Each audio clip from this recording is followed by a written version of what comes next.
आज जो हमारे गेस्ट हैं यहाँ पर पीछे बैक स्टेज पर, उनको किसी भी तरह के कोई भी इंट्रोडक्शन की जरूरत नहीं है। आप सब लोग उनको बहुत अच्छे से जानते हैं और उनको बहुत प्यार करते हैं। Please give an energetic and warm welcome to the one and only doctor Vikas Divya Kirti sir.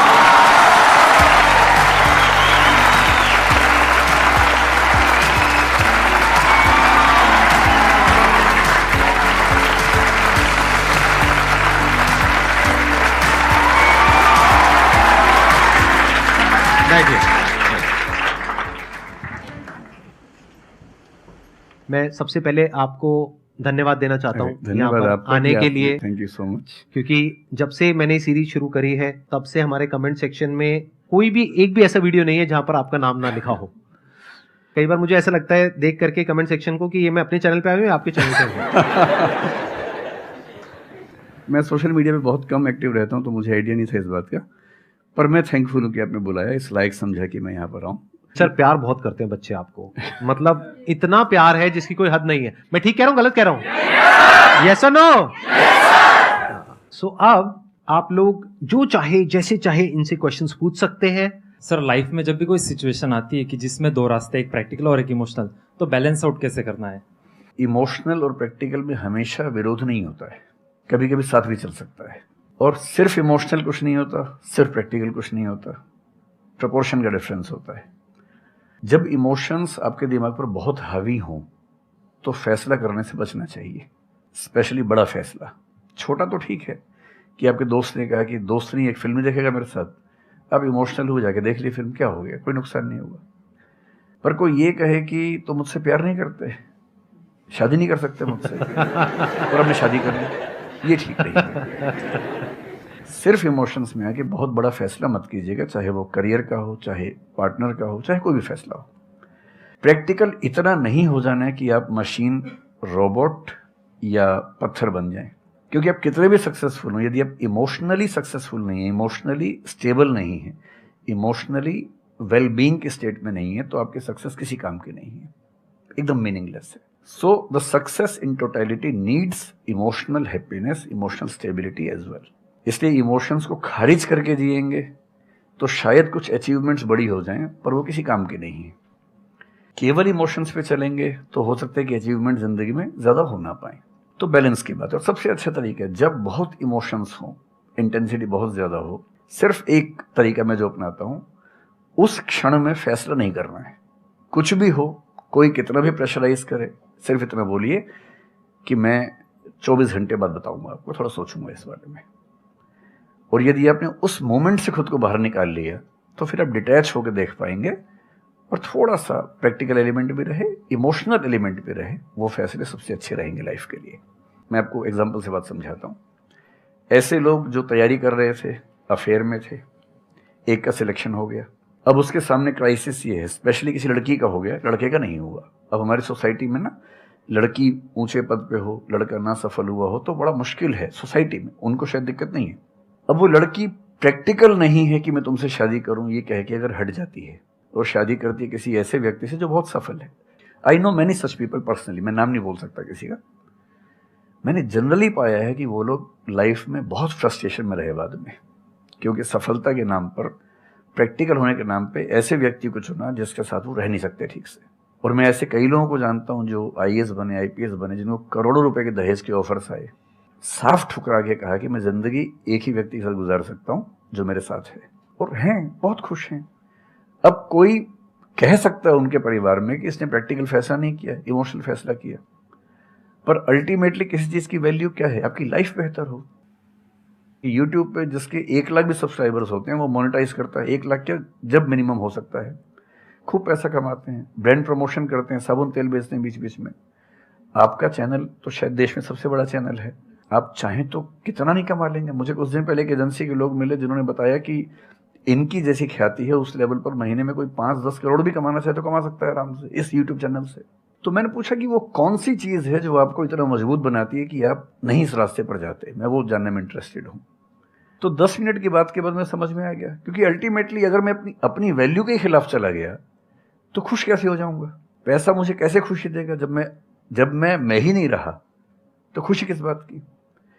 इसलिए इतना प्रैक्टिकल मत होना कि अपनी माँ के, पिता के, भाई बहन, दोस्त, जो प्रेमी प्रेमिका है, उनके इमोशंस के साथ खेलने लगो। इतना प्रैक्टिकल कभी मत होना, इतना इमोशनल मत होना कोई आपको बेवकूफ़ बना सके, बात बात पर बेवकूफ़ बनाता रहे। और बैलेंस जिंदगी जो है ना, वो मध्य मार्ग में है, जिंदगी एक्सट्रीम पे नहीं है, मध्य में है। तो प्रैक्टिकल और इमोशन का बैलेंस रखिए, लाइफ बढ़िया होगी।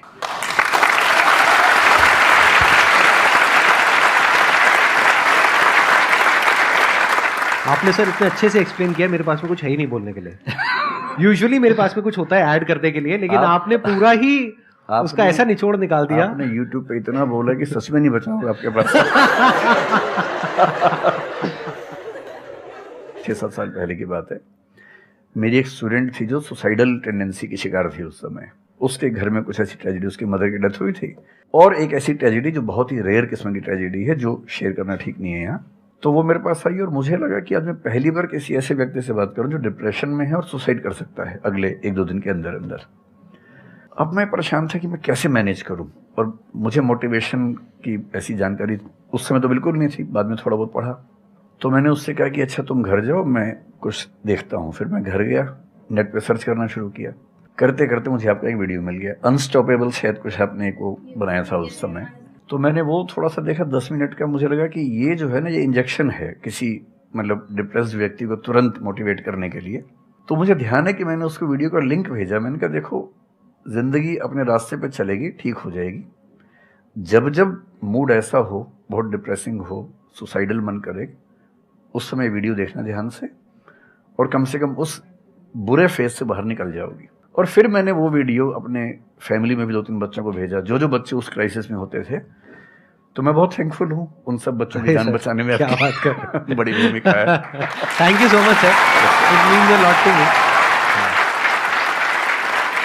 ये तो आपने बहुत बड़ी बात कह दी सर, मेरे लिए बहुत बड़ी बात है। नहीं, कई बच्चों की जान बचाई होगी आपने जरूर। जो वो एक मोमेंट होता है, उस मोमेंट में कोई बचा ले तो लोग बच जाते हैं, वो मोमेंट क्रॉस हो जाए तो फिर चीजें बिगड़ जाती हैं। हेलो सर, नमस्ते। नमस्ते सर, बोथ ऑफ यू, मैं हमेशा से आप दोनों की बहुत फैन रही हूँ।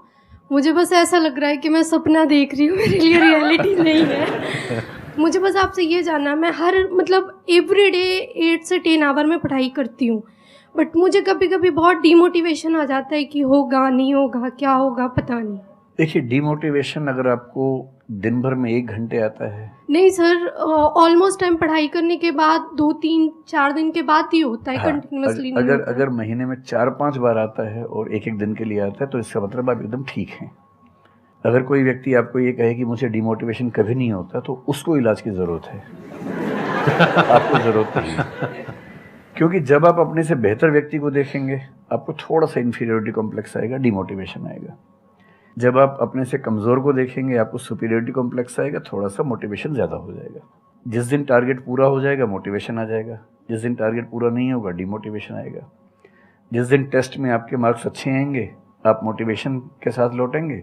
जिस दिन खराब आएंगे, डिमोटिवेशन होगा। लेकिन ध्यान रखिए, जिस दिन आप मोटिवेटेड हैं, उस दिन आप वजह बन गए कईयों के डिमोटिवेशन की।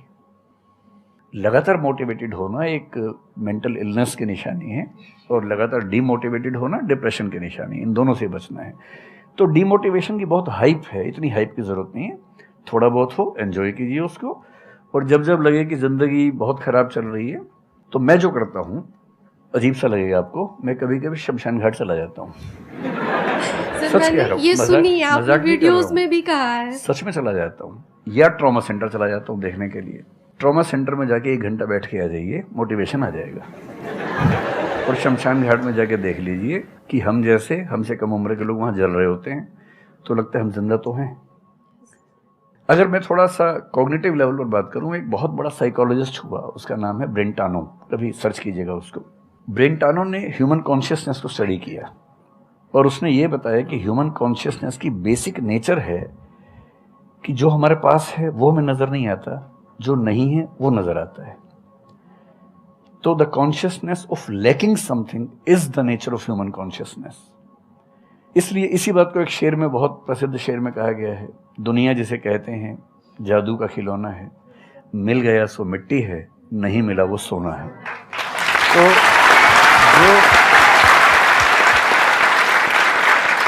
तो जो आपको नहीं मिलेगा ना, हमेशा बड़ा होकर दिखेगा, जो मिलेगा छोटा हो जाएगा। तो ईमानदारी इसमें है कि जब जब डिमोटिवेशन और डिप्रेशन हो, एक कागज़ लेके बैठ जाइए और एक तरफ लिखिए मेरी ज़िंदगी में ऐसा क्या क्या है जो दूसरों के पास नहीं है। पेज भर जाएगा पूरा। तो जो है उस पर ध्यान दीजिए और एंजॉय कीजिए। मेरा क्वेश्चन है कि आजकल बहुत लोग बोलते हैं कि एजुकेशन सिस्टम हमारा पुराना हो गया है और बहुत लोग बोलते हैं कि इसे चेंज करना चाहिए और ये सारी चीज़ें बहुत पुरानी हो रही है जो हम अभी करंटली पढ़ रहे हैं। तो इस पे आपका ओपिनियन क्या है? एजुकेशन सिस्टम में तो बहुत मेजर चेंजेस की ज़रूरत है और ये बात भारत सरकार ने एक्सेप्ट भी की है, नई पॉलिसी भी लेके आए हैं। मतलब मुझे लगता है कि कई लेवल्स पे देखना है। सबसे पहले तो ये डिफाइन करना ज़रूरी है कि एजुकेशन का पर्पज़ है क्या। क्या पर्पज़ केवल नौकरी लेना है, एक जॉब मिल जाए, वही पर्पज़ है? मैं उससे एग्री नहीं करता हूँ। मेरी राय में एजुकेशन का बेसिक पर्पज़ है कि एक होमो सेपियंस एक इंसान बन जाए, सोचना आ जाए, उसको समझना आ जाए। कोई राजनेता या धर्मगुरु उसको गधा ना बना सके, बेवकूफ़ ना बना सके। उसे इतनी समझ हो कि वो चीज़ों को फैक्चुअली, ऑब्जेक्टिवली समझ सके, तर्क कर सके, बहस कर सके, और अगर तर्क और बहस में सामने के तर्क ठीक हैं तो उनको एक्सेप्ट भी कर सके, इतना विनम्र भी रहे। बेसिकली पर्सनैलिटी ग्रूमिंग का प्रोसेस एजुकेशन है, वो केवल नौकरी का मामला नहीं है। पहली गलती तब होती है जब हम उसको केवल नौकरी का मामला मान लेते हैं। मतलब नौकरी ज़रूरी है, ऐसा नहीं कि ज़रूरी नहीं है, लेकिन वो सिर्फ वो उसका पर्पज़ नहीं होना चाहिए। सेकेंडली, कई ऐसी चीज़ें, जैसे अगर बहुत विस्तार में तो नहीं जा सकते, जैसे एक बहुत छोटी बात है सेक्स एजुकेशन हमारी सोसाइटी में। ये इतनी ज़रूरी चीज़ है। स्कूल में जो एडोलेसेंस की एज के लोग हैं, 12, 13, 14 की एज के लोग हैं, उनको वो सब चीज़ें बताएं ताकि गलत सोर्सेज से इंफॉर्मेशन ना मिले, कोई गलती ना कर बैठें। हेल्थ एजुकेशन के रूप में हो, उनको सारी चीज़ें पता हों, ठीक हाथों से पता हो, ठीक तरीके से पता हो। फिर मेरा ख्याल है कि जैसे IITs में अब तो होने लगा है, पहले क्या था कि हम टेक्नोलॉजी सेंट्रिक एजुकेशन पर ज़्यादा फोकस करते थे कि आपने मशीन को समझ लिया, तकनीक को समझ लिया, हो गया, इंसान को नहीं समझा। टेक्नोलॉजी पढ़ने वाले लोग समाज और इंसान से एकदम कटे हुए थे। अब तो ह्यूमैनिटीज़ के कुछ सब्जेक्ट्स पढ़ाने की परंपरा शुरू हो गई है। एक होलिस्टिक एजुकेशन हो। ह्यूमैनिटीज़ वाला बच्चा केवल हिस्ट्री, पॉलिटिकल साइंस, सोशियोलॉजी पढ़ता है, उसको कोडिंग का सी भी नहीं आता, टेक्नोलॉजी बिल्कुल नहीं आती उसको MS एक्सेल भी नहीं पता क्या होता है। टेक्नोलॉजी वाला सिर्फ टेक्नोलॉजी पढ़ता है, वो ह्यूमन ब्रेन को नहीं पढ़ना चाह रहा, सोसाइटी को नहीं पढ़ना चाह रहा। क्यों नहीं एक ऐसी शिक्षा हो जिसमें एक इंटीग्रेटेड अप्रोच हो, होलिस्टिक अप्रोच हो, कि हम खुद तय कर सके कि किस किस एरिया में हमें ज़्यादा जाना है और एक बेसिक अंडरस्टैंडिंग हर चीज़ की हो। तो बेसिक 3 फार्मूले माने जाते हैं। एक यूनिवर्सलाइजेशन ऑफ प्राइमरी एजुकेशन है कि 10वीं क्लास तक की शिक्षा हर बच्चे को मिले, ठीक से मिले। वोकेशनलाइजेशन ऑफ सेकेंडरी एजुकेशन, यानी 11वीं 12वीं की पढ़ाई का पर्पज़ है कि बच्चा ये समझ पाए कि उसको ज़िंदगी में आगे कहाँ जाना है। और फिर जो हायर एजुकेशन है वो सबको करने की ज़रूरत नहीं होनी चाहिए, वो शौक पूरा करने के लिए नहीं है, वो शादी का वेटिंग रूम नहीं है, वो उसके लिए है जिसको सच में आगे पढ़ना है, वो उतना पढ़े, सब्जेक्ट चूज़ करे और फिर उसमें गहराई से रिसर्च करे ताकि डेवलपमेंट के रास्ते पर अब बढ़ें। हम एजुकेशन के मामले में बहुत बुरी स्थिति में हैं। मैं तो जिस उम्र में हूँ, मेरा अब तो पर्पज़ भी ये बन गया है कि अब मैं उसी पे कुछ काम करूं। एक यूनिवर्सिटी शुरू करने की योजना मेरे मन में है, इनसे मैंने शेयर भी किया था। और मैं जिस तरह का विश्वविद्यालय सोचता हूं, वो नौकरी देने के पीछे पागल नहीं होगा, वो होमो सेपियंस को कायदे का इंसान बनाने की कोशिश करेगा। नौकरी तो उसका एक पार्ट है। मतलब आप जितने भी सफल लोगों को देखेंगे जनरली, जैसे मैंने इन्हीं से पूछा, ये जिस फील्ड में सफल हैं, इनका जो करियर है, अगर मैं इसको छोड़ भी दूं तो अदरवाइज भी जो इनका करियर है वो उस विषय से जुड़ा हुआ नहीं है जो इन्होंने पढ़ा है ग्रेजुएशन में। मेरा भी नहीं है, आमतौर पे किसी का भी नहीं है।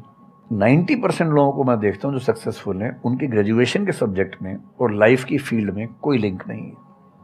तो बेसिक पर्पस क्या है? वो स्मार्टनेस बाहर आ जाए, ग्रूमिंग हो जाए, इंटेलिजेंस है, इमोशनल इंटेलिजेंस है, वो सब जो टूल्स हैं वो उस बच्चे को सीखने को मिल जाए ताकि फिर वो ज़िंदगी को फेस कर सके, इनोवेट कर सके, नए रास्ते निकाल सके। 1000 रास्ते दुनिया में होते हैं। तो सच बात है कि काफ़ी चेंजेस की ज़रूरत है और आप और हम मिलके करेंगे चेंजेस। एजुकेशन वाइज अगर देखा जाए तो मैंने बहुत ज़्यादा कुछ नहीं किया है अपनी लाइफ में, बट मेरे स्टैंड पॉइंट से अगर आप देखोगे कि एजुकेशन क्या है, तो एजुकेशन का सबसे बड़ा गोल ये है कि एक इंसान का दिमाग खुले, बजाय कि उसका दिमाग इतना नैरो डाउन हो जाए कि उसको लगे कि बस यही अगर हो गया तो सक्सेस है, ये नहीं हुआ तो फेलियर है। आप अनगिनत तरीकों से अपने गोल को, अपने पर्पस को, या जो भी आप करना चाहते हो उसको अचीव कर सकते हो। एजुकेशन का सबसे बड़ा गोल ये होना चाहिए, और वही मेरी कोशिश है अपने इन सेशंस के थ्रू करने की, कि एक इंसान का दिमाग खुल जाए, उसके दिमाग में एक पॉसिबिलिटी माइंडसेट आ जाए, ना कि एक लिमिटेड माइंडसेट हो कि बस ये हो गया तो बहुत है। अब प्रॉब्लम क्या है, ये जो लिमिटेड माइंडसेट है ये बहुत लोगों का है, करोड़ों लोगों का है, तो वहां पे कंपटीशन भी बहुत है। पॉसिबिलिटी माइंडसेट जबकि देखा जाए तो ज्यादा इंटरेस्टिंग है, लेकिन बहुत कम लोगों का है और वहां पे कंपटीशन कम है। और पॉसिबिलिटी माइंडसेट क्या होता है कि कोई भी काम अगर मैं कर रहा हूं, अगर वो नहीं हुआ तो इसका मतलब ये नहीं है कि मैं फेल हो गया, इसका मतलब ये है कि मैं क्रैक नहीं कर पाया। There has to be a way. ये एजुकेशन काम अगर कर दे तो रियल एजुकेशन हो गई हमारी। मतलब एक इंसान को, हाँ सॉरी, थॉमस एडिसन बल्ब के आविष्कार में लगा हुआ था, हाँ जी, 1000 बार फेल हुआ। तो किसी ने उससे पूछा कि यार तुम बार बार करते होता तो है नहीं तुमसे, क्यों कर रहे हो? तो उसने पता है क्या कहा, हर फेलियर के बाद मैं ये जानता हूं कि बल्ब इस तरीके से भी नहीं बन सकता, और अब मैं 1000 तरीके जानता हूं कि इन तरीकों से नहीं बनेगा, और उसके बाद वो तरीका ईजाद हुआ जिससे बना। एजुकेशन से एक इंसान का दिमाग इतना खुल जाए कि सबसे पहली चीज तो उसको ये समझ आए कि मैं कुछ भी नहीं जानता हूं। हाँ, एकदम ठीक बात है। एजुकेशन मस्ट बी सच कि वो लाइफ लॉन्ग आपका एक क्वेश्चनिंग माइंड बना ही रहे, कि आप कहीं भी हो, कुछ भी कर रहे हो, आपके दिमाग में क्वेश्चंस चले, questions related to the problems. जो भी आप काम कर रहे हो वो क्या है, अल्टीमेटली प्रॉब्लम सॉल्विंग है, तभी उस काम में वैल्यू है। अगर किसी की कोई प्रॉब्लम ही नहीं सॉल्व कर रहे हो तो उसमें वैल्यू कहां ऐड हो रही है, और वैल्यू नहीं ऐड होगी तो आपको पैसा कैसे मिलेगा, फिर चाहे जॉब हो चाहे बिजनेस हो। सो द आइडिया इज कि आपका दिमाग ये चलना चाहिए, अच्छा ये प्रॉब्लम है ना, पहले तो मुझे नहीं पता है कि इसको सॉल्व कैसे करना है, क्योंकि अगर आपको पहले से ही पता है तो आपको वही पता है जिस तरह से वो प्रॉब्लम सॉल्व होती आई है। That may not be relevant in today's context, but still आप उसको उसी तरह से सॉल्व करोगे जिस तरह से सब कर रहे हैं। वहां पर कंपटीशन है, फिर आप कहोगे कि कुछ हो नहीं रहा है।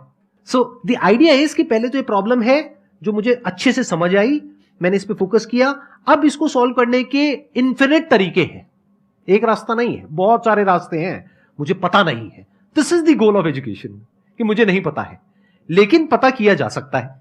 This is another goal of education. उसमें से कुछ तरीके काम करते हैं, कुछ नहीं करते हैं, यह भी हमको क्लियरली पता होना चाहिए। मतलब your personality must be dynamic, it must not be static. जैसे मैंने देखा है बहुत लोगों को जो मुझे मिलते हैं, कुछ लोग हैं उसमें से जो, जैसे मैं सर से मिला अभी ऑफ कैमरा, हम लोग बैठे हुए थे, डिस्कशन कर रहे थे, तो it was a great experience sir, आपके साथ में बैठ करके जिस तरह से, जिस ठहराव से सर बात कर रहे थे, जिस तरह से चीजों को सुन रहे थे, समझ रहे थे, और मैं क्वेश्चंस पूछ रहा था, ये मेरे से क्वेश्चंस पूछ रहे थे, तो there was a conversation which was going on. On the other hand there are some people जिनसे मैं कभी कहीं मिला तो उनकी अप्रोच क्या है कि मुझे सब पता है, वो गड़बड़ हो जाती है। शिक्षा की दुनिया में बहुत प्रसिद्ध कहावत है, भारतीय अगर परंपरा में देखें तो विद्या ददाति विनयम में एक बहुत प्रसिद्ध कथन है। अगर कोई पढ़ा लिखा आदमी अपने ज्ञान की वजह से अहंकार करे तो मान लीजिए कि वो पढ़ा लिखा नहीं है, पढ़ाई उसके दिमाग पर हावी हो गई है, अभी उसको अंदाजा नहीं है कि कुल संसार के ज्ञान में उसकी हिस्सेदारी डेसिमल में भी नहीं है। और जिसको ये पता है कि मेरा ज्ञान बहुत करना, वो विनम्र ही रहेगा। और इसलिए जो बड़े प्रोफेसर्स हैं, अगर आप कभी सुनेंगे, मैं जानता हूँ, मैं यूनिवर्सिटी में जब पढ़ता था, सबसे बड़े प्रोफेसर क्या बोलते थे कि मैं इस विषय का विद्यार्थी हूँ, कभी नहीं बोलते थे कि मैं प्रोफेसर हूँ। इतना साहस किसी में कैसे कि मैं प्रोफेसर हूँ? अरे आप जिंदगी भर स्टूडेंट बने रहेंगे तो ही काफ़ी है, उससे बड़ी बात तो सोचने भी नहीं चाहिए। बहुत बड़ी बात है।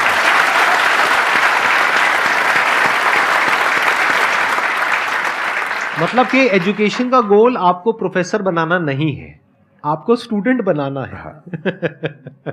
अगर सर की बात को आगे एक्सटेंड किया जाए, एकदम सही बात। एक लाइफ लॉन्ग स्टूडेंट, कि आप सीखते चले जा रहे हो, सबसे, जिससे मिल रहे हो, लोगों से सीख रहे हो, सिचुएशन से सीख रहे हो, अपनी लाइफ के अच्छे एक्सपीरियंसेस से सीख रहे हो, बुरे से सीख रहे हो। जैसे मैंने देखा है, जब भी यहाँ पे कोई क्वेश्चंस पूछते हैं ना, सबके क्वेश्चंस एक ही होते हैं, सर सक्सेसफुल कैसे हो। कभी मैंने आज तक ये क्वेश्चन नहीं सुना किसी का भी जो इससे बड़ा क्वेश्चन है, जो आप रिलेट कर जाएंगे कि सर सक्सेस हमारा दिमाग खराब किस तरीके से करती है, या सक्सेस का क्या माइनस पॉइंट है। सही बात। सक्सेसफुल होने से बड़ा है मीनिंगफुल होना, सार्थक होना। सफल होना छोटी बात है, सार्थक होना ज्यादा बड़ी बात है। सर मेरा क्वेश्चन ये है कि लाइफ में बहुत सारे सर्कमस्टांसेस आते हैं जहाँ पे मतलब हमें ये लगता है, बहुत सारे नेगेटिव थॉट्स आते हैं कि मतलब आगे कैसे बढ़े, how to get rid of fear of failure. Sir कैसे हम इसको हैंडल करें, अगर हम कोई किसी चीज़ को शुरू करना चाहते हैं सर, तो हमारे दिमाग में बहुत सारे नेगेटिव थॉट्स चलते रहते हैं, हो पाएगा नहीं हो पाएगा, बहुत तरह के नेगेटिव क्वेश्चंस आते रहते हैं सर, तो इसको कैसे हैंडल करना है सर इस सिचुएशन को? फियर ऑफ फेलियर थोड़ा सा ठीक भी है जी। ये हमें रोकता है उन दिशाओं में जाने से जहाँ हमें जाना भी नहीं चाहिए। जैसे मान लीजिए मैं सोचूं कि मैं फुटबॉल प्लेयर बन जाऊं, मुझे पता है कि नहीं बन पाऊंगा, मेरी फिटनेस वैसी नहीं है, तो मुझे ये फियर रोक लेगा, ठीक बात है ना। ये ज़रूरी नहीं है कि आप दुनिया में हर चीज़ के लिए ठीक हो। हर किसी का एक पैकेज है, हर किसी का जो एट्रीब्यूट्स हैं या वर्च्यूज़ हैं उन सब का एक पैकेज है। We can be good at few things, we can be best at maybe one thing, we cannot be best at everything। तो ये बहुत ज़रूरी है कि अपने एप्टीट्यूड को देख के हम सिलेक्शन करें कि हमें कहाँ जाना चाहिए। ठीक है, अगर सिलेक्शन कर लिया है तो फिर फियर ऑफ फेलियर होने की वजह ये है कि या तो आप जो कंपटीशन है उस पर ज़्यादा फोकस कर रहे हैं, अपनी स्ट्रेंथ पे कम फोकस कर रहे हैं। मेरे ख्याल से स्ट्रेंथ पे फोकस करना, कुछ अच्छे लोगों की कंपनी में रहना जो थोड़ा सा मोटिवेट करते हों, अच्छे दोस्त हों, लगातार मनहूस टाइप की बात ना करते हों, ऐसे लोगों के साथ रहना, कुछ रिक्रिएशनल एक्टिविटीज़ उससे बाहर निकल के थोड़ा खेलना कूदना, मतलब फिजिकली फिट रहना, वो सब रहेगा तो हार्मोन्स जो हमारे दिमाग में आते हैं उससे, फिजिकल एक्टिविटी से, जो एंडोर्फिन्स वगैरह हैं, हैप्पी हार्मोन्स हैं, डोपामाइन वगैरह है, वो रिलीज होते रहें तो हम वैसे भी बहुत फियर से बचे रहते हैं। और अंत में मेरा तरीका ये है कि अगर मैं कुछ नहीं करूँगा तो फेल होना तय है, करूँगा तो चांस है कि फेल होऊंगा या पास हो जाऊंगा, तो नहीं करने में तो तय है कि फेल हो गया, तो क्यों नहीं चांस ले लेते हैं। और एक जगह फेल होऊंगा तो तय मान के चलिए कि दूसरी जगह मेरे फेल होने के चांस कम होगा, क्योंकि मुझे एक एक्सपीरियंस है प्रयास करने का और फेल होने का, और वो एक्सपीरियंस किसी ना किसी क्वांटिटी में हर फील्ड में काम आता है, मैच्योरिटी आपके अंदर आती है। और मैं एक शेर अक्सर यूज़ करता हूँ, बहुत बहुत प्रिय शेर मुझे है, और मुझे सच में लगता है कि ज़िंदगी को जीना बहुत आसान काम है, मुश्किल काम नहीं है। असली बात है कि आप प्रयोग करें, कोशिश करें, और हार जाएं तो दूसरी कोशिश करें। और मैं इसीलिए एक लाइन हमेशा बोलता हूँ, क्यों डरे ज़िंदगी में क्या होगा, कुछ ना होगा तो तजुर्बा होगा।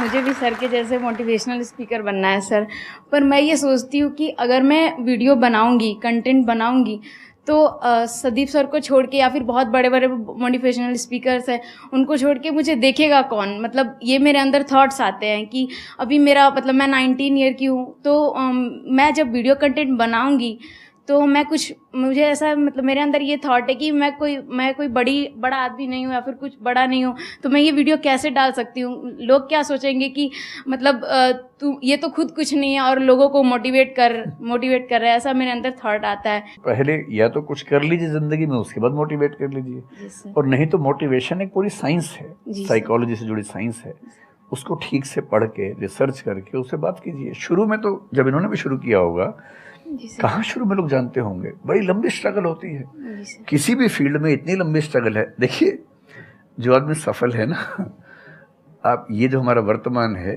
ये ऐसे ही नहीं बन गया है। हर सफल आदमी का एक बहुत लंबा अतीत होता है जिस पर नज़र किसी की नहीं होती है। और बशीर बद्र ने एक बड़ी गहरी बात कही थी, ये फूल मुझे कोई विरासत में मिले हैं, तुमने मेरा कांटों भरा बिस्तर नहीं देखा।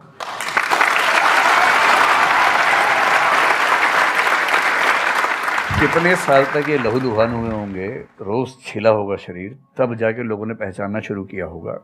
लगातार काम करने से, जिसको कंसिस्टेंसी कहते हैं, परसिवियरेंस कहते हैं, बात बनती है, आपकी भी बनेगी। मैं तो कई ऐसे लोगों को जानता हूँ जिन्होंने एकदम स्क्रैच से शुरू किया और उसके बाद वो टॉप पे पहुंचे। आपने अपने क्वेश्चन में दो बातें टच करी, एक कि आपको मोटिवेशनल स्पीकर बनना है, एक है कि फियर ऑफ फेलियर है। एक तो ये फियर ऑफ फेलियर को हटाइए, अगर आपको मोटिवेशनल स्पीकर बनना है तो अपने माइंडसेट को रखिए एक्सपेरिमेंटल माइंडसेट। आप ये समझिए life is like an experiment. एक साइंटिस्ट का माइंड कैसा होता है, वो ये थोड़ी ना सोचता है कि मैंने ये एक्सपेरिमेंट किया, ये फेल हो गया तो क्या होगा। उसको पता है failure is the part of success. जब तक 20-30 बार, 50 बार, 100 बार कोई एक्सपेरिमेंट फेल नहीं हुआ, इसका मतलब वो कुछ नया ट्राई नहीं कर रहा, इसका मतलब वो तो रिपीट कर रहा है। जैसे स्कूल में बच्चे करते हैं लेबोरेटरी में कि बुक में देखा बस उसको कॉपी किया, तो दोनों में फर्क हो गया ना। एक है कुछ नया डिस्कवर करना, कुछ नया क्रिएट करना, एक है जो क्रिएट हो चुका है उसको रिपीट करना। तो you are talking about becoming a motivational speaker. तो अगर आप मेरे जैसे बनेंगे तो कोई क्यों देखेगा आपको? आपको तो अपने जैसा बनना पड़ेगा ना। तो अब उसमें क्या करना पड़ेगा? अब आपको क्या पता कि आपके अंदर ऐसा क्या है जिसको लोग देखना चाहें? उसके लिए तो एक्सपेरिमेंट करना पड़ेगा, ट्राई करना पड़ेगा। एक तरह से आप वीडियो बना के डालोगे, कोई नहीं देखेगा। दूसरी तरह से बना के डालोगे, कोई नहीं देखेगा। फिर तीसरी तरह से, फिर चौथी तरह से। हो सकता है 6 महीने बाद, 1 साल बाद, 2 साल बाद जा करके कहीं थोड़ा सा कुछ ऐसा क्लिक हो जाए जो हो सकता है आपको लग रहा था कि शायद ये नहीं होगा और वो क्लिक हो जाए। बट ये सब होता उसी के साथ में जो कुछ कर रहा होता है, जो कुछ ट्राई करता है। जैसे ट्राई करोगे तो हो सकता है हो जाए, नहीं करोगे तो पक्का है नहीं होगा, जैसा भी सर ने थोड़ी देर पहले कहा था।